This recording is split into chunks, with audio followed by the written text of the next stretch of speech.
Saya kini berada di acara Orkestra Tradisional UKM di mana pelbagai kumpulan gamelan dan muzik tradisional berkumpul untuk menghidupkan semula seni budaya kita. Ia bukan sahaja menghiburkan tetapi juga salah satu usaha penting untuk tidak melupakan warisan kita yang kian lama dilupakan. Kehadiran ratusan penonton termasuk pelajar, pensyarah dan komuniti luar menunjukkan sambutan yang menggalakkan.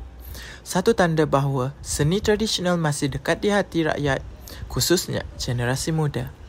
Objektif festival yang diadakan adalah untuk memberi pendedahan kepada mahasiswa tentang keindahan dan kepelbagaian muzik tradisional. Apa yang saya dapat, saya rasa saya akan lebih meminati lagu tradisional lagi dan saya suka macam mana cikgu tu ubah lagu ke arah lebih moden. Jadi lepas ni saya akan tengok dan dengar. Saya sangat terhibur dengan persembahan tadi.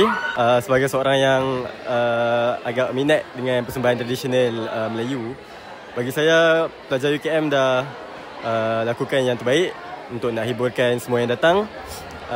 Jadi saya harap lepas ni saya boleh datang lagi persembahan yang tradisional yang dianjurkan oleh UKM. Melalui penganjuran Orkestra Tradisional UKM, kita dapat lihat bagaimana seni tradisional dapat terus kekal relevan dan dekat di hati generasi muda. Dari UKM, saya Syarifuddin Haikal melaporkan untuk Nadi Bangi.